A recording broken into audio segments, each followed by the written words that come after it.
ആം ആദ്മി പാർട്ടിക്ക് ഇത് കഷ്ടകാലത്തിൻ്റെ സമയമാണ് എന്ന് തന്നെ തോന്നേണ്ടി വരും, പറയേണ്ടി വരും. കാരണം ഇപ്പോൾ CBIയുടെ ഒരു അന്വേഷണം ആരംഭിച്ചു കഴിഞ്ഞിരിക്കുന്നു. മുൻ മന്ത്രി, അതായത് ആം ആദ്മി പാർട്ടിയുടെ മുൻ ജയിൽ മന്ത്രി 10 കോടി രൂപ, അതായത് ഒരു പ്രതിക്ക് ജയിലിൽ വേണ്ട സൗകര്യങ്ങൾ ഒരുക്കി കൊടുക്കുന്നതിന് 10 കോടി രൂപ കൈക്കൂലി വാങ്ങി എന്ന ഒരു കേസ് ചാർജ് ചെയ്ത് CBI അന്വേഷണം ആരംഭിച്ചിരിക്കുന്നു.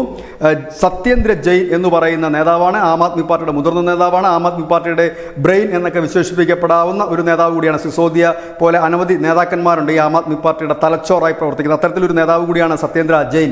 ഏതായാലും ആം ആദ്മി പാർട്ടിക്ക് അരവിന്ദ് കെജ്രിവാളിന് ശേഷം ഒരു വലിയ ഞെട്ടലുളവാക്കുന്ന മറ്റൊരു സംഭവം കൂടിയാണ് ഈ സത്യേന്ദ്ര ജെയിനെതിരെ CBIയുടെ അന്വേഷണം ആരംഭിച്ചിരിക്കുന്നത്. News desk, news India Malayalam.